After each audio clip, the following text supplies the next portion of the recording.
Assalamu alaikum, bonjour et bienvenue à tous. J'espère sincèrement que vous allez tous bien.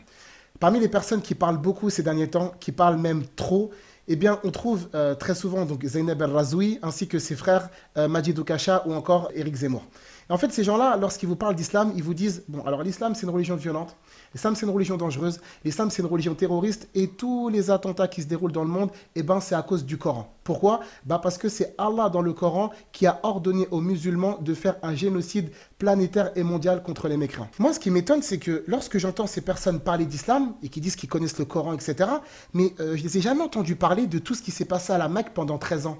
Parce que moi, quand je lis le Coran, par exemple, je vois dans la sourate 8, verset numéro 26, que les musulmans étaient persécutés et qu'ils vivaient dans la peur, une peur justement qui les a poussés à craindre de se faire enlever et kidnapper. C'est la même chose qu'on verra également dans la sourate 24, verset numéro 55, les musulmans vivaient dans la peur. Lorsque je regarde la sourate 28, verset numéro 57, il y avait des gens qui reconnaissaient la véracité de l'islam, mais en fait, par crainte de représailles, eh bien, ils ne se sont pas convertis. Donc les gens vivaient dans la peur à l'époque. C'est la raison pour laquelle, pendant 3 ans, le prophète Mohammed, que la paix divine soit sur lui, n'a pas fait de prêche publique de crainte des représailles. Le premier verset qui annonce une prédication claire et officielle se trouve dans la sourate 15, verset numéro 94, et ça vient après 3 ans de révélation. Lorsqu'on parle du prophète Mohammed, mais j'aimerais que vous nous parliez aussi des nombreuses persécutions qu'il a vécues. Notamment après la révélation dans la sourate 26, verset 214, ou à Andir Ashiratak al-Aqrabin, eh bien, lorsqu'il a commencé à appeler, eh bien, sachez qu'il a été persécuté, le prophète Mohammed, notamment par son oncle, notamment par la femme de son oncle qui déposait des grosses épines, justement, afin que le prophète Mohammed tombe, se blesse, etc.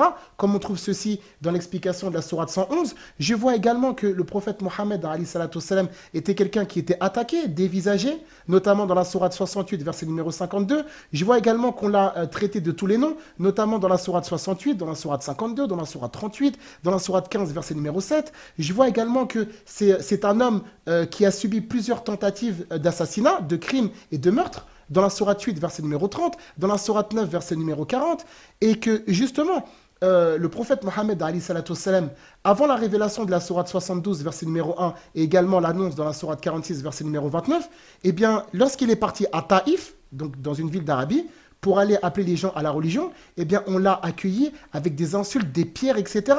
On l'a jeté, enfin, on l'a repoussé à coups de pierre. Et ça, c'est des choses que j'entends pas.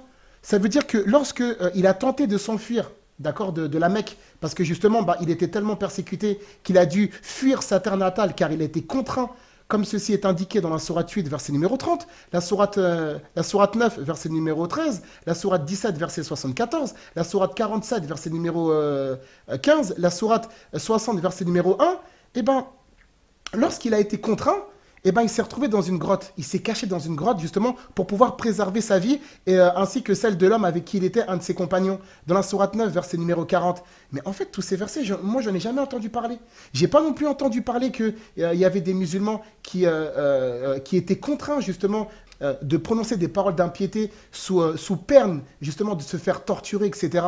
Comme dans la sourate 16, verset numéro 101. Mais toutes ces choses-là, j'en ai jamais entendu parler. Et ça existe dans le Coran. Lorsque le prophète Mohammed a émigré, eh ben, il a été suivi par les musulmans qui eux aussi ont été chassés de leur demeure.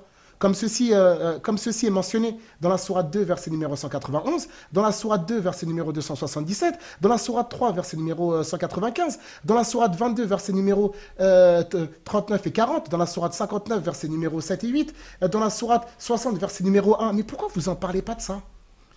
Alors, lorsque le prophète Mohammed arrive à Médine alors qu'il a été persécuté pendant 13 ans, chassé et expulsé de sa cité, eh bien Allah lui révèle un verset pour lui dire ça continue, ça ne s'arrête pas. Donc ici, justement, bah, on va avoir la bataille de Badr qui va arriver, donc cette bataille dont Allah parle dans la sourate 3, verset numéro 13, la sourate 3, verset numéro 123, la sourate 8, verset numéro 41, bah, c'est normal vu que c'est les polythéistes qui ont cherché cette guerre, c'est eux qui l'ont déclenchée. La seconde guerre, qu'on appelle la bataille de Uhud, dont Allah parle dans la sourate 3 à partir du verset numéro 151, encore une fois, c'est les polythéistes qui sont venus chercher la guerre. C'est la raison pour laquelle c'est ça qui est intéressant. C'est en fait, c'est votre hypocrisie à cacher ces types de versets. Pourquoi vous ne parlez pas, par exemple, que on peut voir dans la sourate 9, verset numéro 13, que c'est les polythéistes qui ont attaqué le prophète Mohammed en premier. Dans la sourate 9, verset 36, que justement que les polythéistes combattent tous les musulmans sans exception. Sourate 9, verset numéro 74, que justement des hypocrites ont essayé de tuer le prophète Mohammed, alayhi salatu wassalam.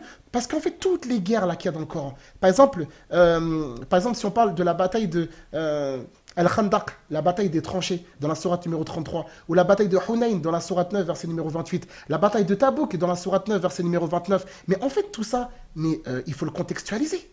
Ça, c'est des versets à contextualiser. Donc, en fait, ce qui est étonnant, c'est que on est toujours en fait dans une perpétuelle politique de l'autruche. En fait, on cite les versets qu'on veut, et puis après, les autres versets coraniques, on ne les cite pas. On ne dit pas, par exemple, que la femme du prophète Mohammed, alayhi salatu wassalam, a été traitée de femme adultérine, dans la sourate 24, verset numéro 11. On ne nous dit pas non plus qu'il y a des gens qui ont voulu tuer le prophète Mohammed, alayhi salatu wassalam, à plusieurs reprises, qu'il y a des gens qui ont voulu l'empoisonner, qu'il y a des gens qui l'ont ensorcelé, qu'il y a des gens qui l'ont frappé. Quand dans le Coran, Allah nous dit que des gens cachent la vérité, on nous dit c'est faux. Ben non, on voit bien que 15 siècles après, vous continuez de mentir, vous continuez de faire de la calomnie, vous continuez de faire de la désinformation. Parenthèse, les musulmans, apprenez votre religion. Apprends ta religion, Harry. Il faut que tu apprennes ta religion, il faut que tu sois prêt, il faut que tu sois compétent pour pouvoir répondre. Justement pour que ces gens-là se taisent. Parce qu'en réalité, tout le terrain qu'ils sont en train de gagner, eh ben, en réalité, c'est parce que c'est nous qui les avons laissés. Donc apprenez votre religion, faites des efforts dans l'apprentissage. J'espère que cette vidéo vous aura été utile, profitable et bénéfique. Barakallahu fikum, wassalamu alaikum.